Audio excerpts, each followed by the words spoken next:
First off, I'd like to thank everyone who braved the weather to come here today, right?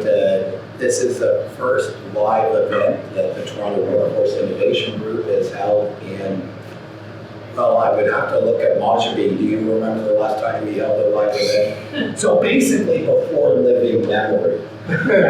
So we decided that we were not only going to do a live, but a hybrid event, given possible weather, and of course, here we are, right?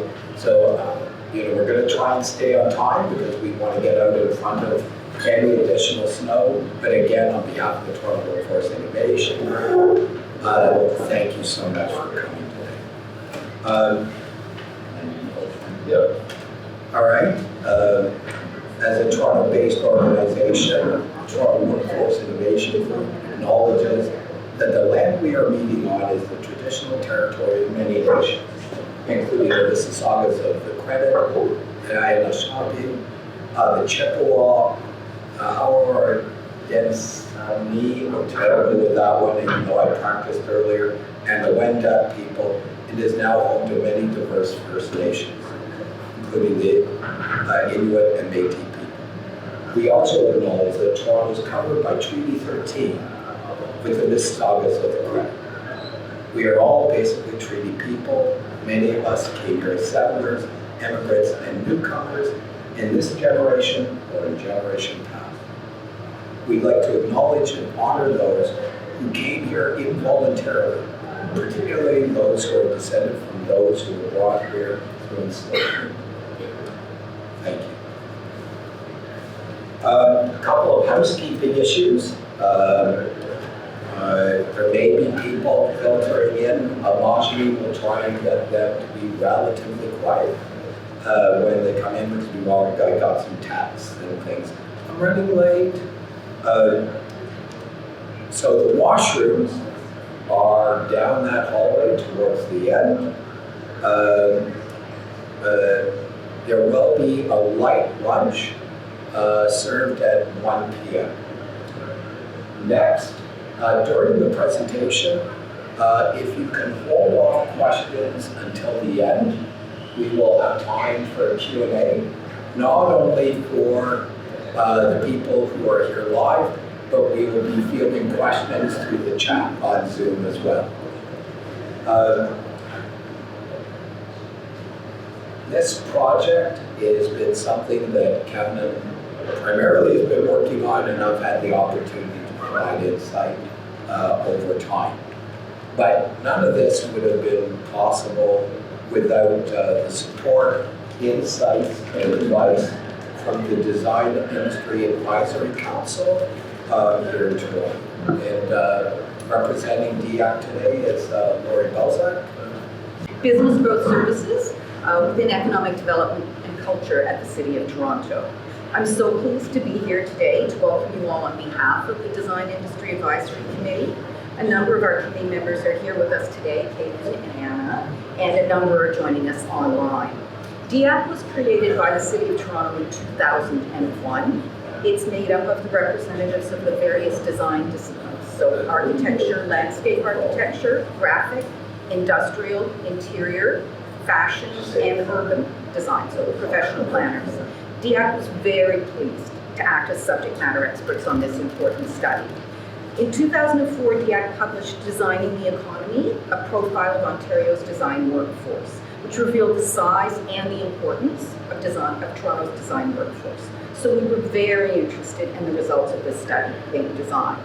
It once again demonstrates the value of the design sector workforce as a critical resource for economic and social advantage in Toronto and in Ontario. The statistical data reveals the size and the growth of Toronto's design sector. The significant number of designers working across all sectors of the economy to enable innovation and prosperity is really interesting. And the timing of this research, we think, is really important as we rethink how we live and work in this new world. It was a real pleasure working with John and the Toronto Workforce Innovation Group and with Kevin on this study. And I'd like to thank the Province of Ontario for their support as well. I'd also like to thank the members of DIAC for their generous contributions, especially DIAC Strategic Director Arlene Gould, who couldn't be here with us today. I'd also like to thank the members of the Toronto's Fashion Industry Advisory Panel, who are also members of also participated in the interviews and provided advice on the study. We hope that you're as interested in the results of the study as we are, and we expect that this report will be of great interest to the many stakeholders of the design industry, especially industry and policymakers. Today, we're looking forward to hearing Kevin's presentation and the comments of the panelists. And thank you for joining us. So thanks, everybody. I want to introduce the panelists. I'm going to do it slightly different rather than a big, long presentation, and then we're going to kind of break it up. So I'll present a little bit, we'll turn to the panel, we'll go back at the end, make sure we have time for everybody else, right? So, but I wanted to introduce them. I'm going to read because we asked them to send these and they did. And it's always nice when your mom puts something together, you should use it. So we have three wonderful panelists who I am also grateful. Thank you so much for agreeing to be part of this and being part of the, thank you in advance for the wonderful conversation you're about to have. So I'm doing them in the order by last name. So Kaylin is first. Kaylin is the president of Copernicus Educational Products, where they strive to use business as a force for good while designing and manufacturing innovative classroom solutions.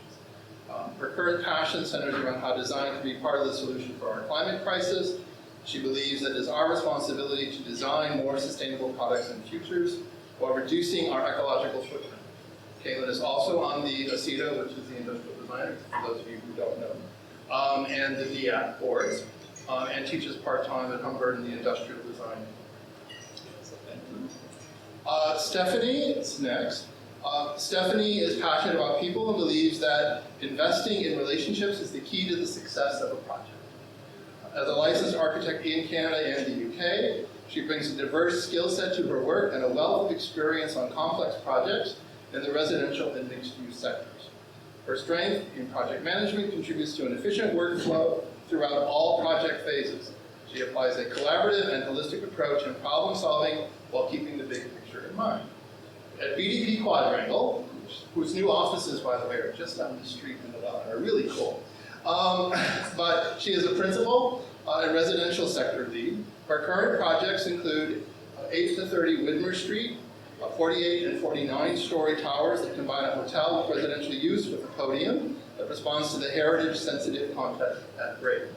She is also responsible for 208 Bloor Street West and 307 Lakeshore Boulevard East. So only 3 major condo towers are Stephanie's. 4 towers, actually, the first one. They have a unique design and high sustainability agenda. She also leads the people and culture pillar for the studio, overseeing several internal initiatives that support talent growth and foster a positive studio environment. And last but not least, of course, is Ana Rita, who is Portuguese. I like that. She's Portuguese. My boyfriend is Trini, but also Portuguese. She's a Toronto-based academic, educator, and administrator. She has a doctorate in communication and culture from Toronto Metropolitan University, although I assume it's Ryerson when she She has devoted much of her academic career to investigating global media, including SSHRC-funded research, creation, doctoral project. I'd say, is this Meet the Rive? Yeah. There we go. Meet the Rive Toronto, an augmented reality counter archive of Toronto's historical urban environments. Did you show it at Urban Space? I did not. Well, we get marketing. Okay, sorry. Ana Rita runs Pay Design Interns. Good answer. It is the principal investigator on a multi-year INSERT-funded project in partnership with Sunnybrook Health Sciences Center, a former member of PARCS programming team, and a director on the board of Archives, and the recipient of Eastern Canada's 2021 RGB Educator Award. Thank you, panelists, again, and we'll come back to them quickly.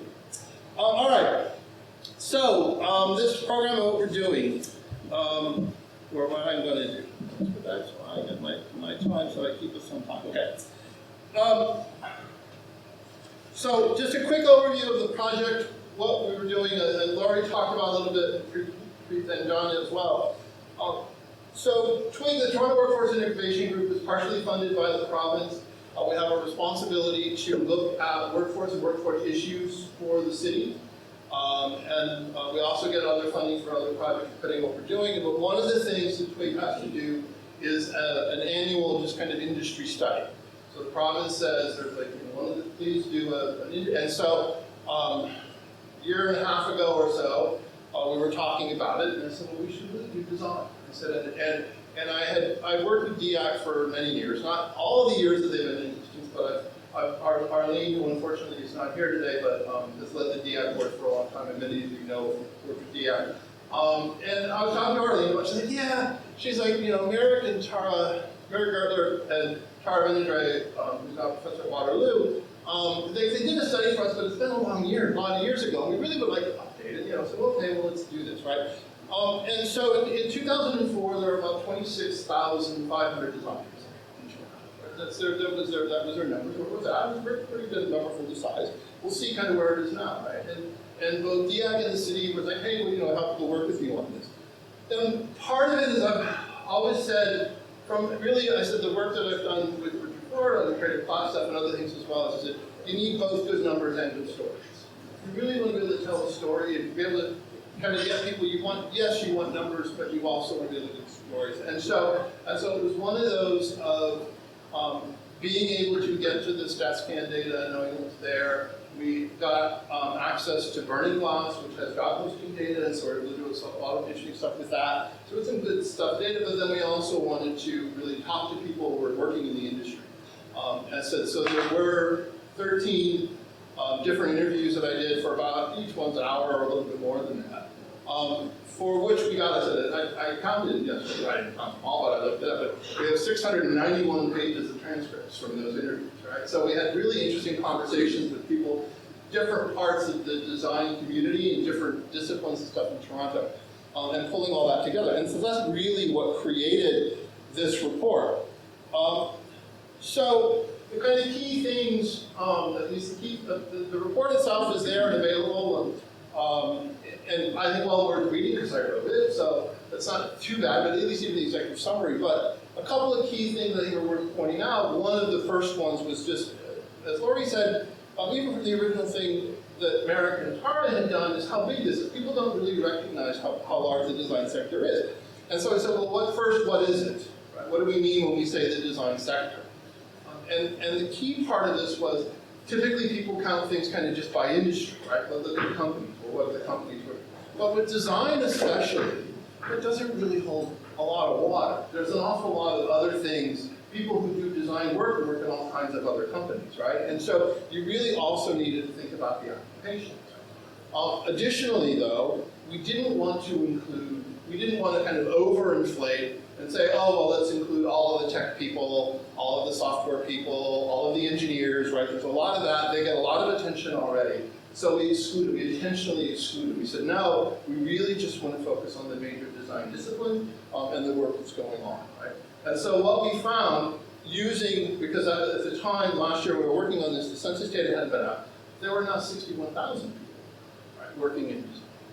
And that's just it, using 5-year-old data. I have the new numbers, I'll show them to you in about 2 slides. But even with that, it says the design sector itself is as large as the real estate sector, the information sector, arts and entertainment in the city. Right? Design itself is actually pretty hefty. It's larger, actually, even than education. Right? And so it's quite a bit there. And additionally, design is one of those things I always say, it punches above its weight. Design enables all of these other industries to really be successful. Right? It makes all of the other things happen, and this comes out through the interviews and discussions, everything else, right? And so there's quite a lot there, quite a bit. What we find, I said this is my slide. John talked about NASA, but this is actually what the definition was. So we really looked at, right? Here are the industries we looked at, so firms in those companies, and then here were the jobs, right? Here were the occupations that we were looking at. So I said, I have to put that slide in. But it really was, there's a full list, and there's all kinds of profiles and other stuff included in the final report as well about these. But what it really does is it looks at all of the design disciplines, both for firms and for people. So I said we were 61,000, we're now at 76,000.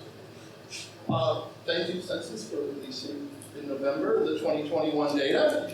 The 2021 data tells us we actually now have 76,000 people working in the design sector in Toronto. That makes it as large as the transportation sector. There are as many people working in design as there are people working in product. And so it's very interesting. Now, most of them, as you see, are actually working in design occupations, but not working in design firms.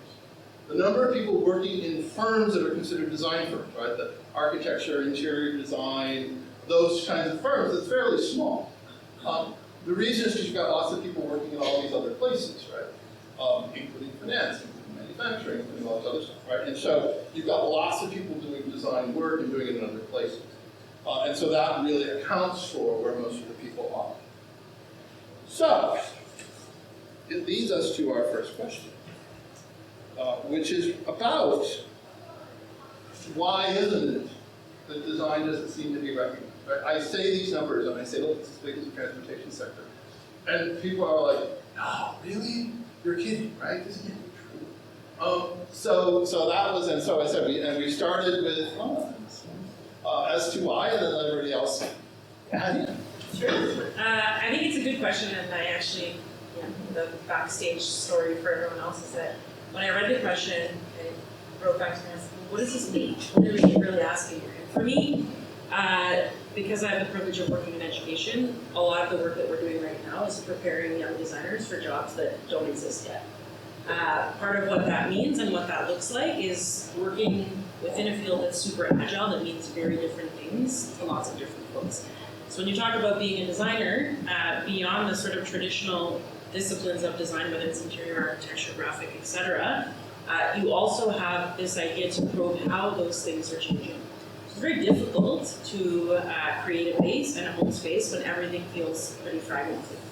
I won't talk about the dismantling of the design exchange, but I think it's worth mentioning here that we are now, the developing nation in the world without a design museum. Many of our international counterparts have this space, and I think it tells you that we value design in meaningful ways. To not have that space for culture and dissemination, I think, is a big loss to us. I also think that institutionally, governmentally, policy-wide, we don't prioritize design in the way that lots of other occupations are prioritized and valued. So to me, I think there's a little bit of a policy piece here. I think there's a little bit of an education piece.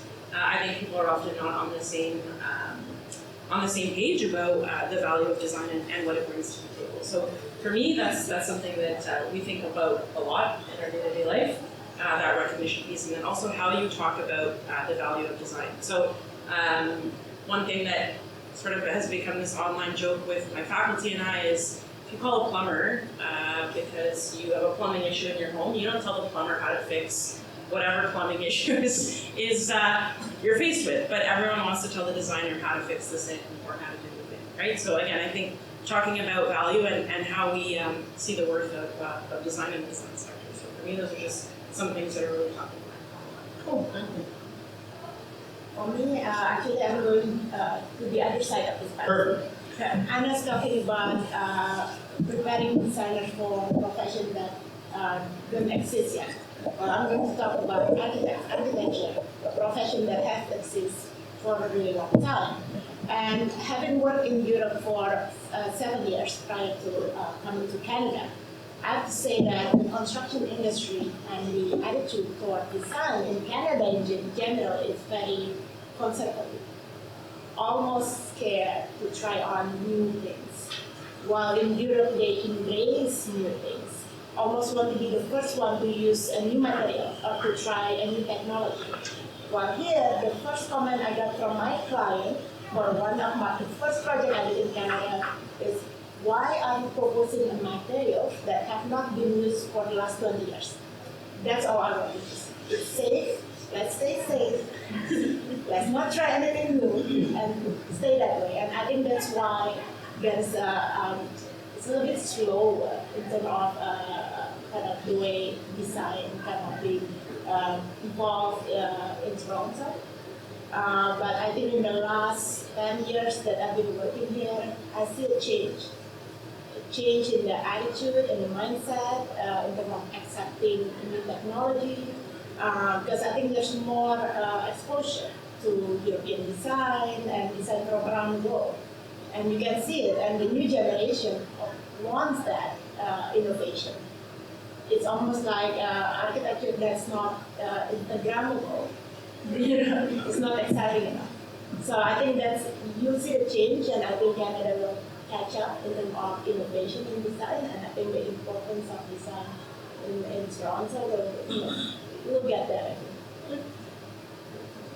I would just add, I love the analogy of the plumber, and my own experience that would be, you have to know to call the plumber in the first place, or the designer, and I have spent a good portion of my career in different settings explaining even what industrial design is. So somebody might be thinking instead of calling an engineer, and they don't even know. And you value what you know, right? And if you can't explain the ROI clearly, then maybe you don't value it, and it doesn't get seen as its own profession with the value that kind of you're speaking to. Cool. I think it's important, and Stephanie's I hadn't really thought about this, but it came up in the interviews too, is very much this designers are really helping to push the edges on things. And actually it leads right into kind of my next piece, which is this idea that Toronto really is a hub for design. One of the things that came up from the interviews and then also from the numbers, right, is you see that this is it is a Canadian hub, absolutely, but it's really even becoming a global hub. And so you end up with the people and firms are kind of pushing the envelope more, and they're getting and helping to.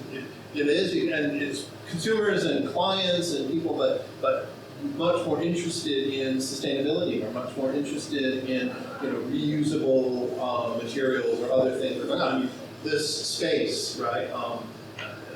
Being in CSI, right, Center for Social Innovation, our offices are here now, and I remember when Tanya first opened the first one across the street, had to be 14 years ago, right?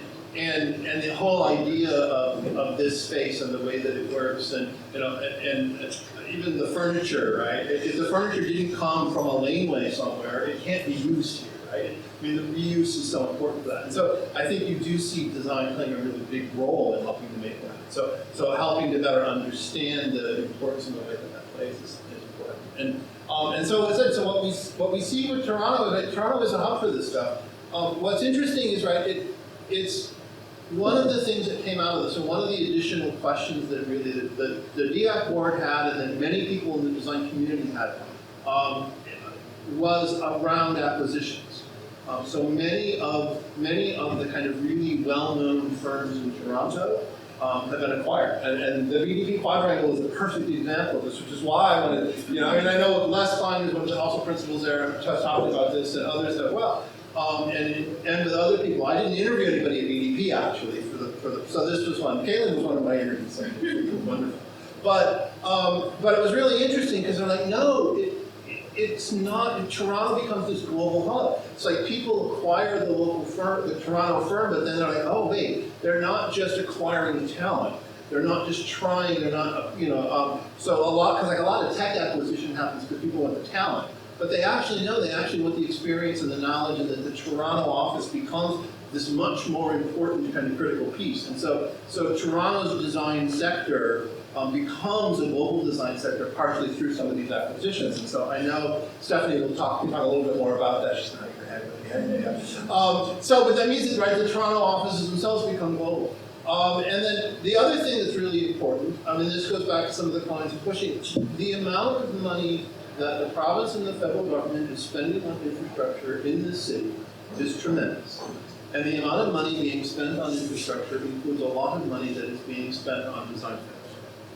And so as much as you can hate on the TTC or Metrolinx or the projects that are going on, and they deserve some of that, absolutely. But the amount of money that is being spent there is also being spent by experiential design firms, and by wayfinding graphic design firms, and architecture firms, and all of these other firms. So there is a tremendous amount of that investment that actually is a design investment. And Metrolinx, at least to their credit, appreciates that, right? I mean, if you look at the new stations and some of the new buildings and stuff, right? they're not, okay, we might not be building the sexiest bus shelters in the world, they're better ones, but we're building some really amazing stations. And so that infrastructure investment is an important driver of this as well, because that means it's a lot of money that also is being directed towards design, and that has a kind of a global piece to play as well. You also see that the kind of larger and bigger firms actually partner quite successfully with smaller firms in town. So that the large firm has the resource to respond to kind of the RFP and meet all the requirements and the bonding and all whatever needs to be done in order to get the contract. But then they actually work with local firms and smaller firms to be able to do the work. So that happens across many of the different design centers that came up. The other thing where Toronto really is a bit of a hub is because of our diversity. And this is important for other firms acquiring here. And it also means, and one of the things many people mentioned when I was doing interviews was like, look, the diversity of Toronto just means I automatically have a diverse workforce. I just hire local people. But Toronto, right, over half of the city was not born in Canada. And so that creates additional advantages as well, right? And helps it play this kind of more important role. And inclusion has its own benefits, and the values that creates. And so you see that coming across. I love the quote here of we have an Australian project run in our Toronto office with a British designer. The person said the quote might be here. But it's a great example, right, of being able to look at understanding kind of the role that design is playing globally, right? How Toronto is playing a very global role. As I said, it also is clearly a Canadian hub. So again, this is an update from the new census. So these are new numbers from what's in the report. But you see that there are, and this is just by occupation, there are a little over 300,000 people doing design jobs across Canada. Over 20% of them are in Toronto Metro. Over a third of them are in Ontario. A lot of the ones in Ontario, right? Close to 2/3 of them are in Toronto. Now, outside of Toronto, yes, a little bit. There's people in Vancouver, there's people in Montreal, there are people in other parts of the country as well. But a significant portion of what is going on within design is actually happening in the city as well, right? So that's on the Canadian side, it's also an important topic. The other piece, and this one looks more, it just looks at firm growth. But I also looked at how design firms were growing across Canada. And so for the kind of 5 years leading up to, I was out there for 2020 the numbers are very similar. But the 5 years leading up to last year when I was working on the report, you see that there was an increase of about not quite 5,000 people across Canada in the number of people working in design firms. Of those 5,000, 2,600 of them were in Toronto. 56% of the growth in design firms in Canada happened in Toronto. So it's not only that we are a hub, but we are in fact also, right, a growing hub. And much of the growth within design that is happening in this country is happening. And you see that even as I updated the numbers for 2021, right? We go from, to almost 80,000 people, right? And so that is, so it's not only that it's big and it's important, but it's also increasing.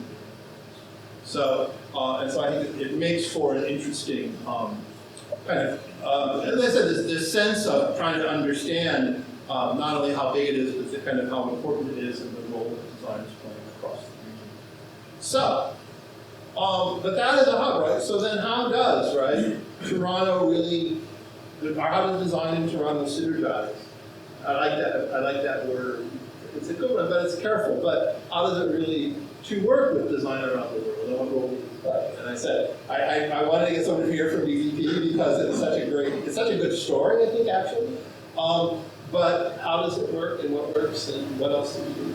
Yeah, I think the synergy comes from the sharing of knowledge from the world. And exactly what we experience is, I really like the quote that you had before, Kevin, about an Australian project by a British designer by a Toronto firm, because that's exactly what we are experiencing now. And that sharing of knowledge is very valuable, right? say we have a large project, multiple buildings in Toronto. Week one, let's brainstorm not only with the architects we have in Toronto, but now we call the landscape architect in Manchester, we call the retail expert from Singapore, we call the urban designer from London. Let's brainstorm. And the solution that we get to a better solution a lot faster because we have this cross-pollination from other design disciplines that we didn't have before. And the access to knowledge is very powerful.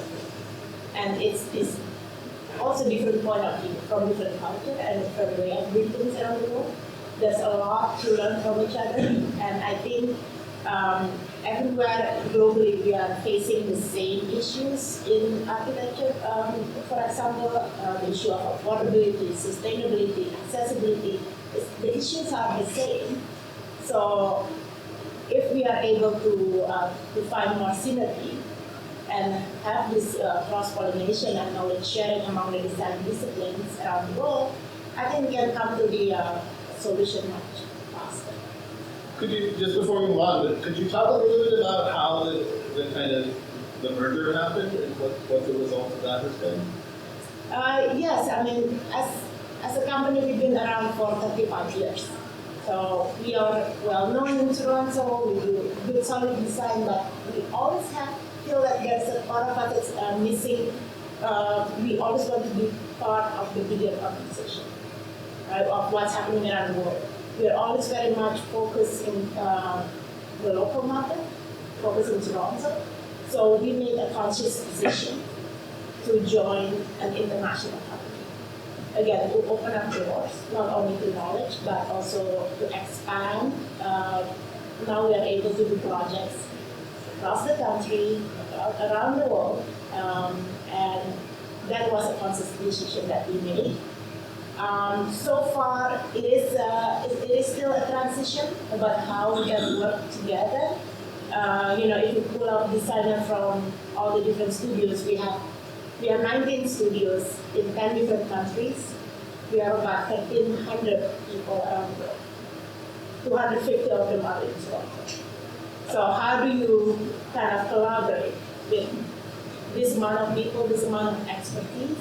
And we're still in transition. We can already see that it's working in some projects, but it's a trial. I will say one of the things that you're reiterating, but one of the things I heard a lot was the kind of the acquisition will allow bigger firms, and that bigger firms give you a whole lot of opportunity to do things that you can't do otherwise, right? And so that there really are, it's not so much a hollowing out kind of thing as it is an expansion of opportunity. But really what's been happening with the acquisitions of firms and stuff. Yes, there is some of it where it's a firm is acquired and kind of disappears off the face of the earth. But for the most part, a lot of what's been going on has really created a lot more opportunity for the firms that are here because of that.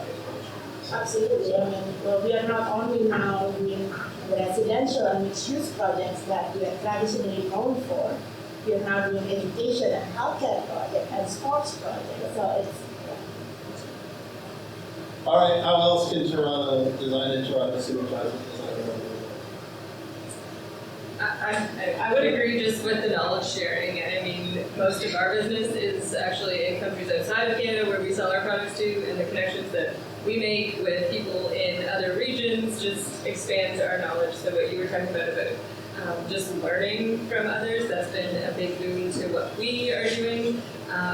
Your story in the previous question about a client telling you, like, no, we don't want that. We found that too with even partners that we're looking for locally, and you get like a no, you can't do that. But my experience the very first time I ever went to Asia to work with a manufacturing partner was, we can do that, we can do that, we can do that, and we found different expertise and different learning, and it pushed us further and allowed us to kind of push forward what we were doing. So I think those connections, making those connections is really important. I think for me, obviously thinking a little bit about the education space, we know that people are after different kinds of training. We're not seeing a lot of the sort of traditional design disciplines getting the same clout a lot of micro credentials, a lot of folks thinking about how to sort of upskill and get really sort of niche skills built into their day-to-day life as designers. I think the sort of synergy between us and the rest of the world is trying to have conversations about design as a viable career. So again, not to use another analogy, but I think we often tell someone who's a good critical thinker or someone who's a good problem solver, you'd be a really good lawyer, but we don't often say, wow, you're a really good problem solver, you'd be a great designer. So again, I think kind of reimagining the dialogue that we have about some of these things is really important. I know that we're seeing this more and more across the world, and seeing design, and particularly things like design thinking, design management, design and project management as sort of foregrounding skills that folks can have to approach the everyday. So for me, it's really about kind of reimagining some of these spaces locally. So I got two more because I got a bit of time, so we're good. But just kind of related, and I think to both. So first one for Kaylin, I think more like just to start with you on kind of global design and sustainability. How does or what does Toronto need to do to learn more globally about that? That's a big question. You can write an essay about it later. Yeah. Okay, so I think, what we're trying to do, because we own the brand for our product, right? So we've set some goals for ourselves of like, we are going to massively reduce our carbon footprint as a company. We're a manufacturer. We, unfortunately, are a big part of the climate crisis and the problem, so it's on us to fix it.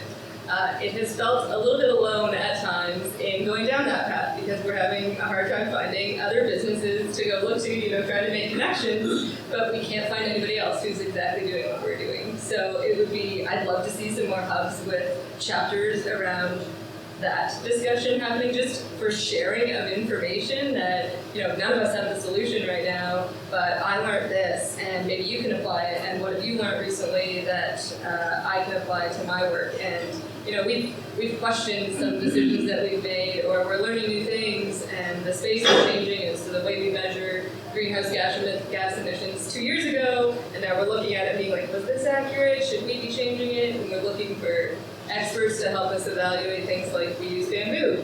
And there wasn't a lot of great material about how you calculate carbon footprint of bamboo. And it was really difficult to go find somebody to help us with that. And we ultimately did. We found a third party, but they were not within the city. They were in the States and through a school, actually. But I would love to see more of a hub for that kind of sharing of information. The other thing, which I think both for Stephanie and Anna, because you mentioned education, and I think one of the things that's really interesting in terms of how design in Toronto gets this kind of global influence, if you will, is through education, right? Because our educational institutions and our design institutions, our design firms, organizations, do a fabulous job of bringing people from around the world here, both to work, as in Stephanie's case, right, but also as students, right? And so how does that change the aesthetic or the simply approach or the thinking to design? How does it make it more global?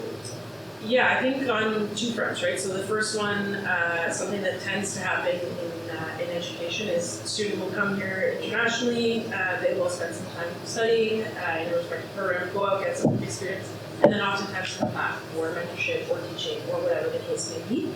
I think one of the really great things about that, obviously Toronto as a sort of very diverse space, means that you should be sort of accumulating different opinions, different approaches, different ways of designing and exploring design. And I think what that does is sort of prioritize culture over commodity and over designing bullshit, for lack of a better statement.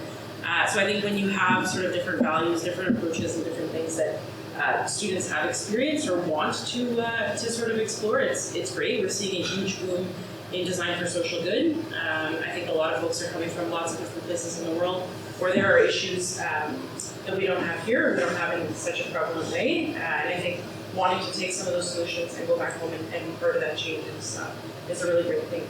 By that same token, a lot of the faculty that we're hiring, we're seeing a massive shift in education away from sort of traditional traditionally trained educators to those that have firsthand industry experience that are bringing those experiences into the classroom.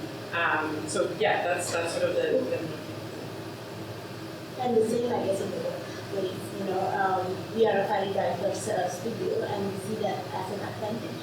We are not shy in hiring people from whatever their backgrounds are, wherever their educations. I found that maybe just a lot of 10 years ago, when I came here, I was still in the mindset that, you don't have the Canadian experience, you know, maybe you're not qualified, or maybe that would be a disadvantage. But now I think the thinking is the reverse, you know, the experience of different culture from different countries that people bring, we see a value to that.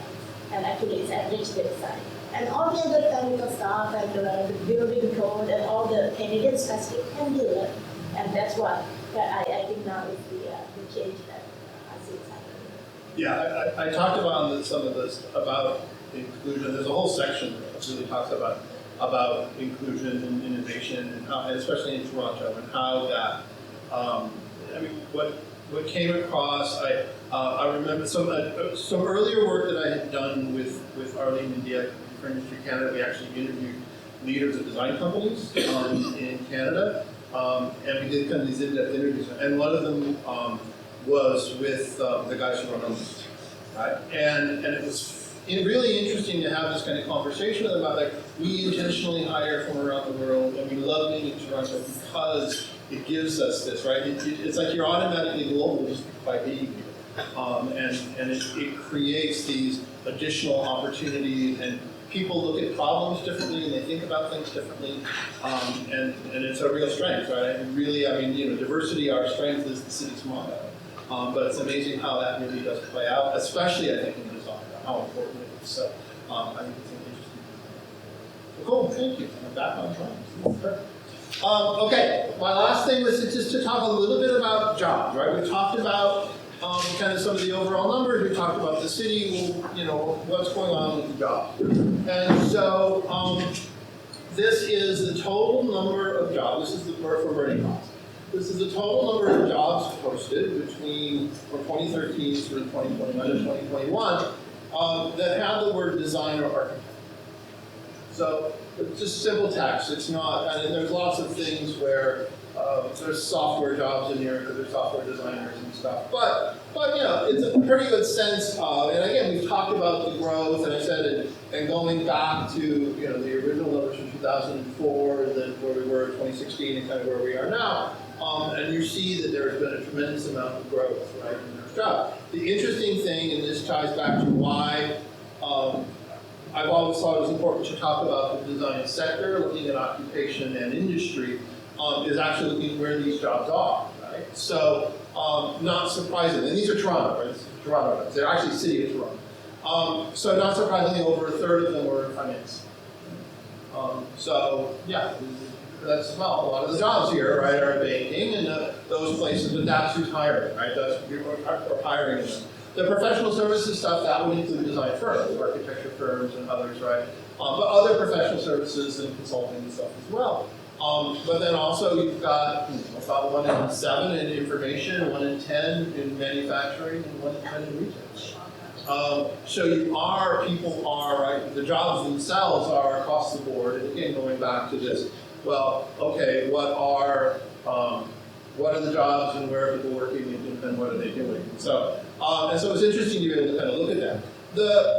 The other part about it, though, and Lori gets full credit for this one. She's like, oh yeah, this is amazing, right? You look at this and say, wow, look at how fast it's grown, look at how wonderful it is. It's like, but what actually happened to the city at the same time? Well, it turns out roughly the same kind of thing, right? You actually see, I mean, the city has had a lot of growth and lots of growth in jobs. There were lots of questions. Although, right, the designer architects, I mean, just faster, a little bit faster, a little bit more, right? And so there has been a lot of growth in the area. There's a lot of growth in the city, but there still has been, you know. So a lot of that growth was just the underlying growth of the city happening. It happened to be in design and architecture, but it also was those jobs, right? The growth of those jobs. What came out in the interviews, though, was really interesting. And when I was looking at this, this, I thought, well, how do I talk about this? And I said, well, really, I said, what I want to talk about is I want to keep talking about the two sides of a bunch of coins. At one side, at one half, or during some of the years, I've got lots of people telling me, well, I can't find people. We have a hard time hiring. We can't get the people we want. We're really having it's difficult. You still hear that, even with everything going on. But at the other time, you talk to people, who are working or trained designers, like, I can't find a job. Well, wait a minute. And I got and so I was saying, well, I freelance, but I work as a freelancer because I can't find a job, and that's what I can do. So I got to pay my bills, right? But then companies we're also saying, oh, we're hiring fewer freelancers. One of the things that came out of COVID was that kind of, remote work, in essence, you kind of turn all your employees into freelancers in a way. And what they were finding was that freelancers were not as invested in the company. And they didn't understand kind of thing, you can give them something to do and they can do it, but the overall result wasn't necessarily as good. And so more and more firms were telling me, well, we're trying to get away from freelancing. We're trying to hiring more freelancers. That's like I got more people freelancing, but less people hiring. That's not good either. It's high growth, right? That's great, but that increases competition. So there is, right? I mean, again, the people trying to hire, what's going on, especially for. What was interesting was, what it boiled down to, right, was this kind of the right kind of talent. What was really interesting was the number of people who were telling me, oh, I only want to hire senior people. I'm going to bring in people, but they already, because of COVID and other things, they need to be plug and play. I need to be able to bring them in and put them to work and know that they can do that. And I don't want a junior person. I don't need a recent graduate. Oh my God, no, I can't train them. I can't onboard them. How do you onboard somebody when no one is in the office anymore, or you're only in the office part-time? All kinds of issues around that. And so what comes out of this is the way I kind of ended up describing it, like, look, there are lots of opportunities out there. High growth, lots of jobs, lots of things going on. And both for individuals looking for work or to understand, or for students to look at, it's a design as a career. Who in high school knows what a graphic designer even does, right? Or an architect, or an industrial, nobody knows. Industrial designers, what, I'm building a factory? What? Fashion, well, all right, yeah, I've seen Project Runway.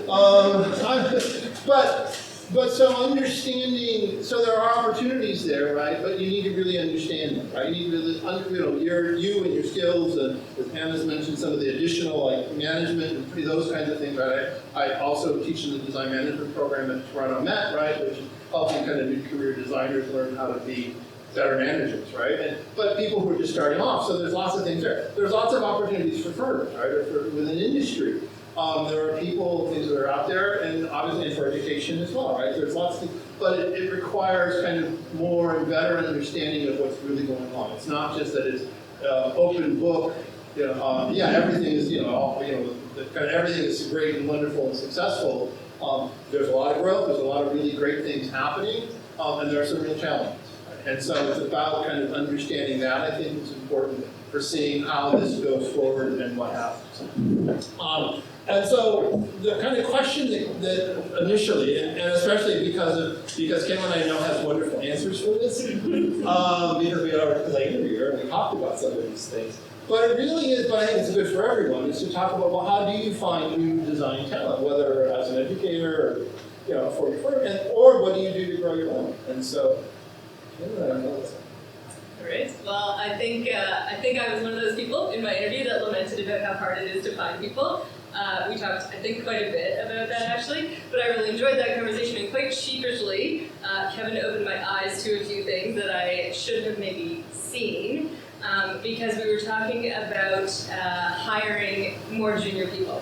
And when I say sheepishly, because that was me. I started at the company straight out of school and then grew my way through and now run the company. And yet I was, I don't want to say hesitant about always hiring new grads, but for certain roles, I had this picture in my head of like, of course we need to be hiring someone more senior. And so after some reflection, after that conversation, and kind of realizing that, looked at my own path, some of our other designers that are on the team came to us from straight out of school or very early in their careers. And I think you mentioned me play up your strengths as a business, right? So for some people, our purpose is really appealing, and if you really want to work on that kind of design, then maybe we need to find them early because it's not for everybody. And so we, in the last year, so last summer, we took on 2 interns. We, at previous times, had taken on maybe 1, so we took 2 because we had 2 really good candidates, and we said, let's try them both. We've kept 1 on since then. It was a really good experience. We're looking at more again this year. So it's kind of revitalized that idea of doing it that way. And that means for us to be more out there promoting what we are as a business, what we offer. Copernicus Educational Products is not a household name. We're not a big firm. I wish we were. Maybe in school settings we were. But people don't know about us. So going out to events like the Rocket Show for industrial design graduates and looking at the talent that's coming, going to the school's exhibitions for graduates or for second year students, displaying their work and kind of making sure they know who we are and that we see who's coming through, and trying to plant those seeds early of we hire interns, we would love to have you one day, or come out and have a tour whenever you like, because we're not downtown in the city. So that is also, I think, sometimes harder for us to find people.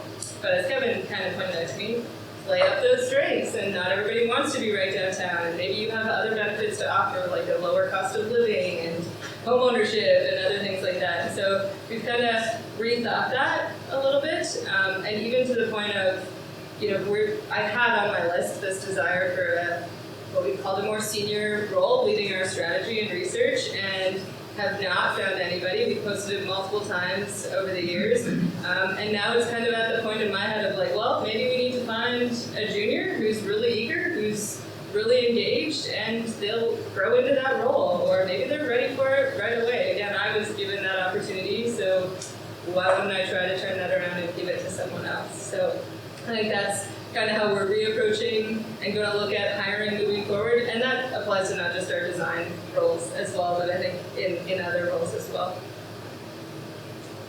Yeah, I think for me, I have the benefit, we have program advisory committees, so we typically have folks that will give us strategic advice and quality advice for our programming to make sure that when a student graduates, they're ready to go. I hire a lot of people from the program advisory committee because I think you get a good opportunity to see how people engage with students, how people engage with youth, and generally what their drive is for the field that they're working in. So I've had a lot of success with that. For me, the priority over the last couple of years has really been around hiring diverse talent. Diverse is a capital D, so lots of different meanings for the word diverse. As much as I'm interested in folks who are traditionally trained as graphic designers, interaction designers, etc., I think there's something to be said about folks that are working in the field who have very different experiences. And also by that same token, we have a ton of students who are from equity deserving groups. I think it's important for them to see themselves reflected in the classroom as well. So to me, it's about doing that work, making connections, meeting people that you wouldn't in traditional settings, and then sort of bringing them in. With regards to how else to find new talent, I think I like to see the work that folks are doing and then reaching out to them, seeing if they do guest lectures, critiques, that kind of thing. And really, I think very humbling response I get from a lot of people is, oh, I've never taught a class. So, I don't know how to do this, which tend to be some of the best teachers because oftentimes they're sort of malleable and they're flexible in their approaches to the classroom. And they're also very infrequently the people that say this is how we've always done it, and so this is how we're going to do it. So yeah, I think that's it's always a treat to meet those folks. And for us as well, I agree with Kaylin about planting the seed earlier. The best people that we have in our studio are those who've been with us since they were a student. So they came for a talk, they keep coming back, they become a junior, and see the move that they're in the studio. Those are amazing because they know us very well. They are part of our culture early on. And another thing that we have learned in the last few years that I thought was very interesting is to let go the idea of this in architecture, at least in our profession, that the architect is the master of everything, who's good at design, who's good at the technical stuff and how to build a building, who's good at managing the project and running the business and getting the project. And you can't expect, that image of an architect as the master of everything. Let that go. So we let that go, and we decided that we are going to support individual passion and interest. So if somebody is really interested in becoming the expert on the technical aspect of a project, support them to be that technical expert, and we provide a career path for them. So they don't have to be the project architects. We give them a role of technical lead. And there are people who's passionate about design, they are a design lead in our office. Right? And we have project lead, technical lead, we have people who's expert in sustainability. There are people who's very passionate about building code, and they become our code expert. So everybody has their own path, and we found that's the best way to find this grow talent in the studios. And give them a channel. And recently, even there's a young guy who joined us maybe a year ago. He said, "I really want to explore more about AI and how that can affect the architecture and the design work." And we're like, "Sure. Why don't you spend half a day every week looking into it?" So when people come to us with their own passion and say, "I want to do this," and we're like, "Yes, go for it. Spend 2 hours a week or 3 hours a week." Pay for it, And because we know not only that will keep them engaged, but that will eventually also benefit us as a speaker. Good. So one quick last one for you, for all three of you, and then we'll open it up. But so high school junior comes to you and says, "Hey, I think I want to do this." What do you tell? You got nieces and nephews. I think it's good to ask why. And like just as a baseline for anything. Right? Like I get a lot of people that say, "Oh, I'm thinking about doing a PhD," and my why for that sounds different. It's more of a why. But that's a different conversation. That's one. That is different, yeah, it's a different conversation. But I think the question is why, and I think a lot of the probing for that is to try to understand a little bit about whether or not, like to me, what makes a good designer is curiosity. Right? So if you can kind of get to this idea around what's fueling you, what's driving you, whether it's social change, whether it's understanding how things work, whether it's being a process-driven person, to me that will tell you a lot about whether or not design would be a good space for you. So me, it's understanding the why. It's also putting in the work and understanding that it is going to be challenging. We live in a very expensive city, obviously. We have lots of different issues that are arising on a daily basis for designers. Thinking about AI, it's impossible to have any conversations right now without hearing the word ChatGPT. So really understanding this shift and how the sector is going to shift as a result. So I think understanding that why and what's driving this is important. I think along with the why, I would try to expose them to some events and to design and practice. So like, who do you know? Who can you connect them with? Can they come and spend the day and sit in a class? Can they come to Copernicus and sit with the design team for a day? Can I take them to the rocket show? Can I take them to Design TO? Like, really to see what that curiosity, going back to like what Anna was saying, but is that curiosity there and being exposed to all those disciplines of design early as a junior in high school to like find your path and see if it's really for you would be what I would do. Actually, I just received that question from my 12-year-old. There you go.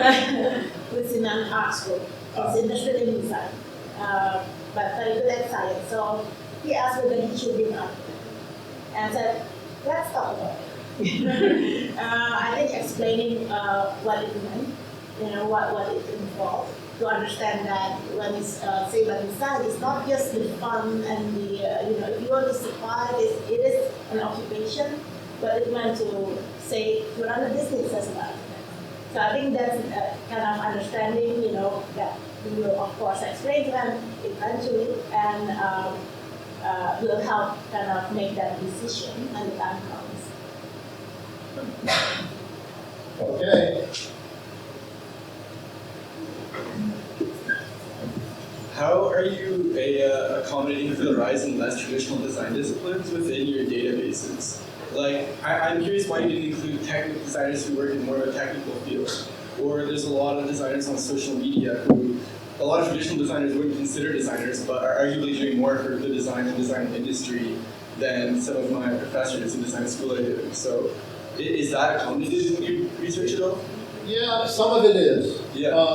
It depends on, one of the things that we did include, but we did include some of the, like the support roles, and also captured some of the kind of, well, there's the design management, the oversight and some things that way. There's some of like craftspeople and some of the things that are going on that way. So some of the builder stuff, and is as best we could, right? The challenge becomes, and even like one of the issues between the 2016 and 2021 census is StatsCan updated the occupation codes. Yeah. So, but even still, they're 20 years old, right? They're still wrong, and they're all bad, and they're, and so a lot of those kinds of positions, it's hard to tell what they end up, right? Yeah, well, one thing I was thinking about is even you use LinkedIn, or like the job postings as an example, but there's so many jobs and careers that exist that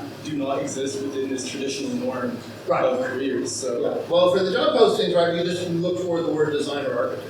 Yeah. So that we catch design, designer, designing, architect, architecture, all that kind of stuff. I think it's pretty common in the industry that people get jobs just through talking to people and connections, and there's a lot of stuff that doesn't happen publicly, so.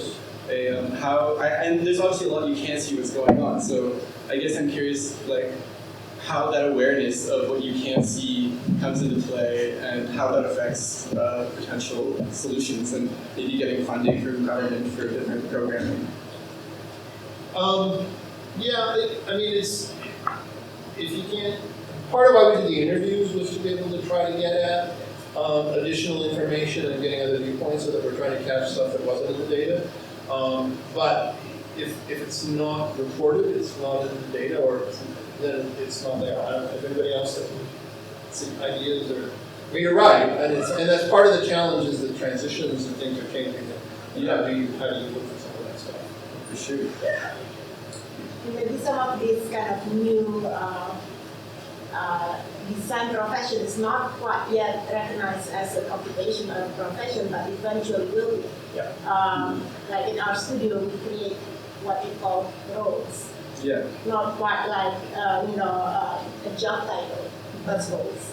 And we'll see how people do these roles. And I think eventually those roles will become recognized as its own occupation. Yeah, and I would say like UX and UI design are captured because those are specific designers, because software related. For sure. But it's about like software design. Right? Yeah. The idea that, and the whole thing with the tech stuff was, well, we didn't want, tech is getting a lot of attention anyway, because it's fun, right? That's fine, and that's great. But we didn't want to end up being accused of overinflating the numbers by including something that's already getting a lot of, by including the customer. So that was just the case. Sure. Do we have an online question? No, we do not. We've been having some Issues. issues. Oh, okay. Thanks. Somewhat of a similar question, and I just wanted to start by saying, Anna, I really loved your comment about enhancing dialogue and associating value with things, and it leads me to my question about how it came to be that fashion was lumped in with things like theater arts and other. So I obviously am here representing many designers within the industry, and we have obviously been trying to advocate for that. So I'm just wondering how those decisions were made. They're not ours. Okay, and whose are they? StatsCan. Okay. Those are that's totally StatsCan and HRSDC who makes the decision on how those things are categorized. Right. We did not, we used their categorization. Right. I actually had a couple of really good conversations because of Lori with people in fashion, so I am happy to say that voice is here. Both from a really wonderful conversation I had with the woman who runs the Indigenous Fashion Week. Sage, yeah. Yeah, it was Sage. She was amazing. She's fabulous, right? She's fabulous. But then also the guy, yeah, who runs the Canada. Canadian Apparel, right? So there was some, and it was really interesting because of those conversations, and intentionally it was like seeking out, wanting to make sure. But what was fascinating was like on the fashion side, the conversations and the things that I was having that are almost completely echoing the stuff I'm hearing from Kaylin talking about manufacturing educational products and sustainability questions and problems and challenges and issues with China and then issues around training that I was hearing from architects and from graphic designers and so it was and I think more than anything the kind of the 13 people that I talked to it wasn't a haphazard thing. I was very careful, very targeted, and really wanting to make sure that I was looking at design writ large, not specific. Because one of the things that I will say about the design community in Toronto, but around the world, but Toronto's the focus. It loves to silo itself. They love to say, oh no, we're just the graphic designers, or we're this designer, and it's like that's fine. And like one of the things that came up was like if you look in Europe now, one of the big things in Europe is that design education starts with the first year in design. That is not about graphic design, or architecture, or industrial, or fashion. No, you're going to do a year of design. And what does it mean to be a designer? Not a particular kind of designer, just to be a designer. And then incorporating that into the thinking. Right? And so I was very much wanting to try to capture the many different perspectives, but be able to say, look, actually, there is this thing called design, right? And there is all this stuff. And to talk about the almost 80,000 people that are no, there's a lot of stuff that they have in common. So how would fashion as a sector within the design sector start advocating for itself to be identified exclusively as its own, not another? Well, what are the next steps? I mean, is there any learning that we can take from this study to now? And I guess another sub-question might be, and forgive me, I haven't read the entire study, but have we looked at the different designations within the sector and connected them to economic drivers on a national level to, obviously that would relate to how federal governments, municipal, put investment into those different designations, so I'm curious if that information is available. So there is room. I mean, I would say one of the things is if you can't measure it, it doesn't exist, right? Which is with that perspective, especially from the government, right? Yeah. So there very much, I think, is. I mean, they just redid all the occupations, right? But it really is about like one of the things that StatsCan has as the creative accounts, right? And so they actually started. I guess about 10, 12 years ago, started collecting information on what they call the creative accounts and trying to look at all the kind of creative arts and other creative class kind of occupations and stuff and start talking about collecting information and numbers and stuff. And so part of it is, I think, getting how do you I mean, like if StatsCan would report it separately, I would love it. What the hell, this grouping has, so there is some, just kind of comes that kind of recognition that way. The one challenge I know that fashion has that some of the other disciplines don't is the professional licensing organizations, right? So what do you do that way? One of the other things that did come up was the tax credits. Quebec has a design tax credit. Some very strong advocates for Ontario doing something similar as well. As a way to say, look, people who are, so you're hiring someone to do design work for you, you should be getting some value out of that, some additional value out of that, because it's creating a lot of additional value for you. Quebec has done a really nice job with it. And so I think there are some things there just in terms of greater recognition and what would be helpful. Yeah, and I'm going to, and maybe this will be the last question as we try and we've extended the day a bit, but we'll move forward. So I'm going to conflate a question. We've got multiple questions on the chat. So I'm going to try and do my best to combine them, which is, how do you see the work in this report and the design sector overall as informing K-12 education. And I'll throw that open, whoever wants to jump in. And I apologize to our viewing audience elsewhere if I butchered those questions. Who wants to lead before? Oh, that's it.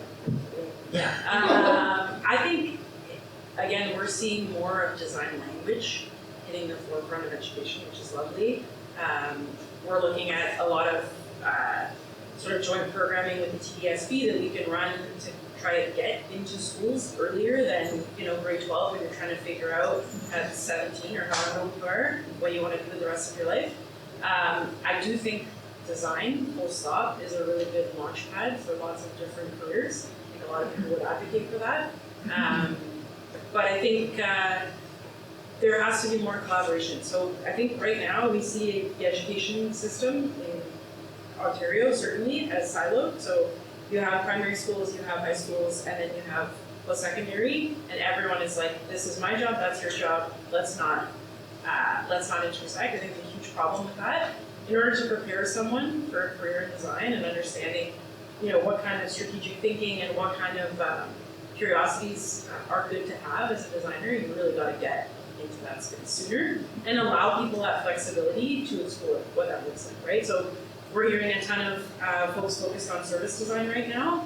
5 years ago, service design was like, I don't know what that is, I have no idea. Most people still don't know what it is, but we recognize that we have an aging population, we have a massive climate situation, we have major issues with infrastructure and transit. Who is going to solve these problems, right? And it's too late. It's too late when they come to us in first year of college to say, I'm going to fix everything. You're not yet equipped for those things. So to me, I think there has to be stronger collaborations and earlier, a lot earlier. Yeah, I think schools want that because they, at least our work in classrooms when we work with teachers to find out what they're looking for as products, there's been a huge trend in the last 5 to 10 years of teachers being like, I'm teaching design thinking. And we're like, well, what does that mean? And then you see some of the activities that they're kind of doing with their class and you're like, well, okay, that's a start, I suppose, but I don't think there's much guidance about what that looks like. So there's this desire, there's some people that know that there is a pathway and importance, but maybe not a lot of materials and curriculum developed around specifically how you encourage that.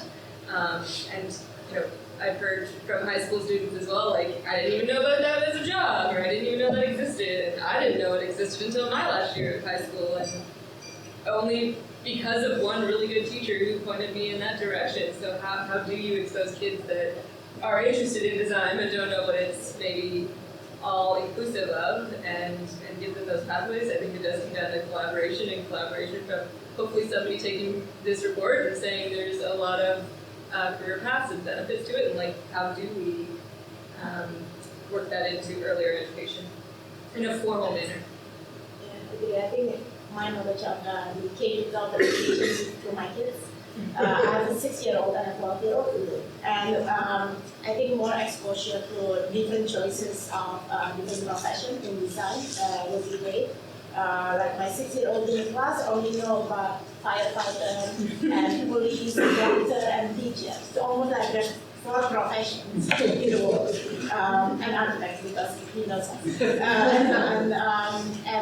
While with my 12-year-old, he does an exercise in his class where they have to choose a profession and they have to calculate their monthly expenses and personal salary. It's a very interesting exercise.